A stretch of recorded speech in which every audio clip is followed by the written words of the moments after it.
Hei kaikki, mä oon Eeva Udunperä Keramiikasta ja nyt mä teen tässä tämän vuoden Limited Edition ruukkua.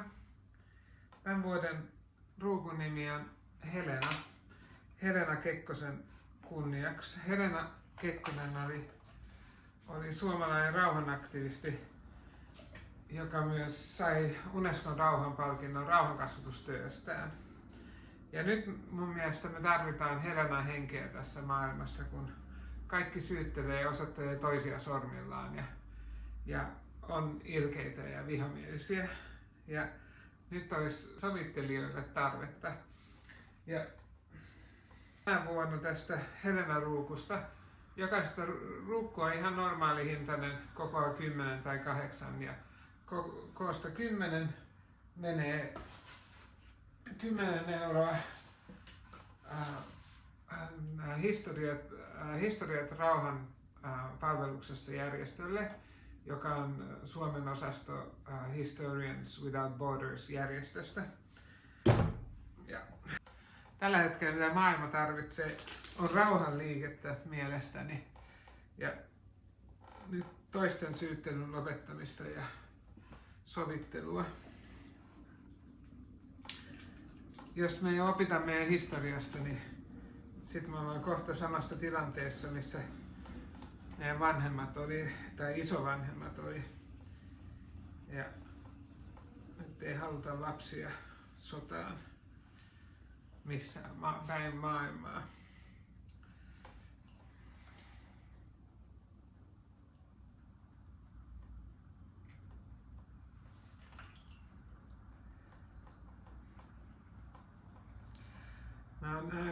Mä oon nyt innostunut pelargoniosta. Se johtuu varmaan siitä, että alkaa olla ikää, niin tulee yli 60-vuotiaaksi, niin alkaa tykkäämään pelargonioista ja erityisesti perinnepelargonioista. Ja tällä hetkellä suunnittelen pelargonia-ruukkuja, jotka olisi tehty tästä kotimaisesta kultalan savesta.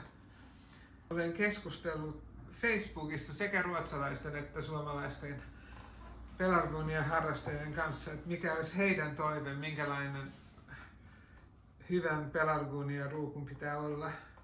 Ja he halusivat yksinkertaista, aika matalaa, jossa voi ostaa jalat, jos haluaa siihen lisäksi, mutta on niin tilaa juurakolle.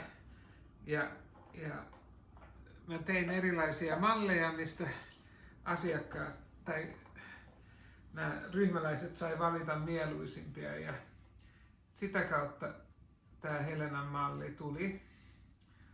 Mun on tarkoitus tehdä ensi vuoden kuluttua keväällä sitten ihan niin kuin Udunperän oma pelargonia-mallisto, mutta nyt aloitetaan tällä Helena-ruukulla.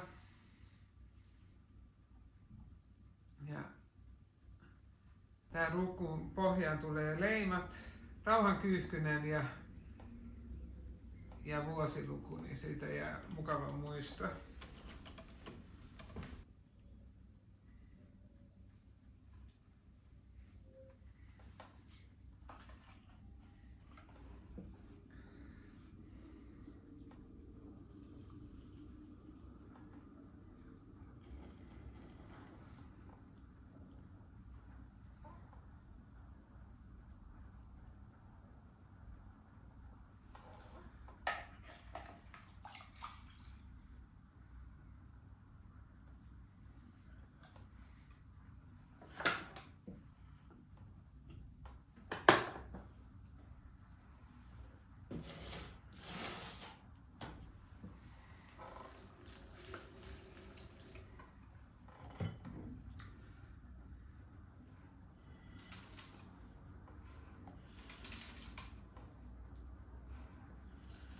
Näitä Helena-ruukkuja mä teen niin paljon kun tulee tilauksia ja toivon, että mahdollisimman monet, jotka haluavat pelargonia-ruukkua nyt sijoittaa tähän ruukkuun, niin saadaan myös samalla kerättyä mukava potti rauhantyöhön.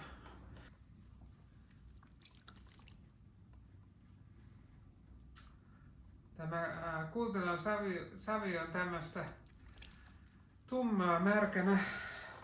Keramiikot kutsuu tätä punasaveksi ja rakentajat kutsuu tämmöistä suomalaista luonnonsavea taas sinisaveksi. Sitten kun nämä poltetaan, ne mennään uuniin ja Udunbarassa uuni toimii sähköllä. Ja oikeastaan mä maksan Fortumille ekstraa siitä, että Udunbara uunit käy aurinkoenergialla, koko studio käy aurinkoenergialla. Ja uunissa, kun tää kuivuu tää savi, tää muuttuu harmaaksi ja uunissa poltossa se muuttuu oranssiväriseksi. Nämä kaikki ruukut on oikein räikeän oransseja, kun ne tulee uunista ulos, mutta käytössä ne sit muuttuu melkein viininpunaiseksi.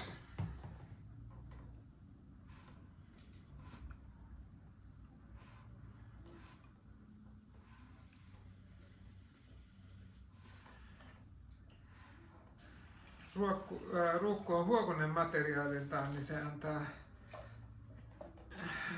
juurakolle hengittämismahdollisuudet, mikä on hyvä asia näissä pelargonet tykkää siitä.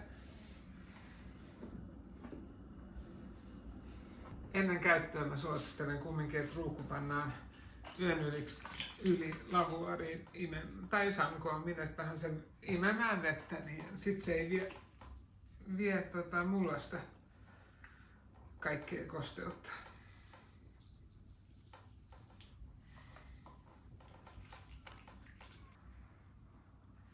Ja jos kiinnostaa tietää, mistä tämä savi tulee, niin Udunbaralla mun on nettisivuilla blogi, missä savi tulee. Ja siitä pääsee suoraan Ojalan pelloille katsomaan. Ja siellä on video, mistä näkee ihan alusta lähtien, miten Anu Pura perheineen, niin miten ne nostaa ja työstää savea ja miten mä teen näitä mun klassikkomallin ruukkuja. Ihan alusta loppuun asti.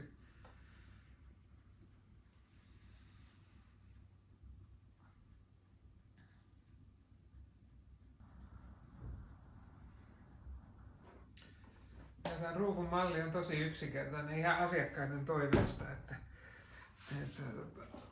he halusivat, että pelargonit on pääosassa.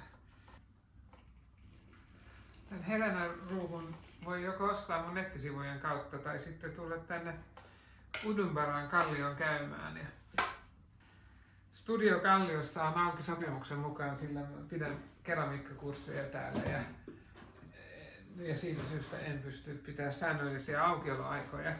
Mutta voi rohkeasti varata ajan mun nettisivujen kautta ja se ei velvoita ostoksiin, jos ei löydy sopivaa ruukkua, mutta voi tulla katsomaan, jos vaikka löytyisi.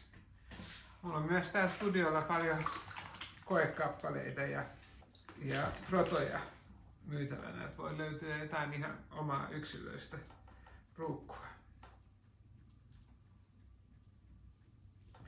Ja tosiaan mä työskentelen niin, että en käytä mittaa muuta kuin painoa. Että tässä mittojen käytön, kun tää savi on välillä vähän erilaista kuin tämän luonnon savea. Ja sitten musta tuntuu, että kauheasti tehdään kaikki muotilla ja on kiva, että jotkut asiat on vähän uniikkeja.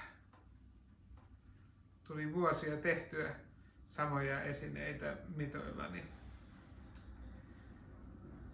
hyväksyy mun oman persoonan, joka tykkää tehdä vähän rennommin tätä.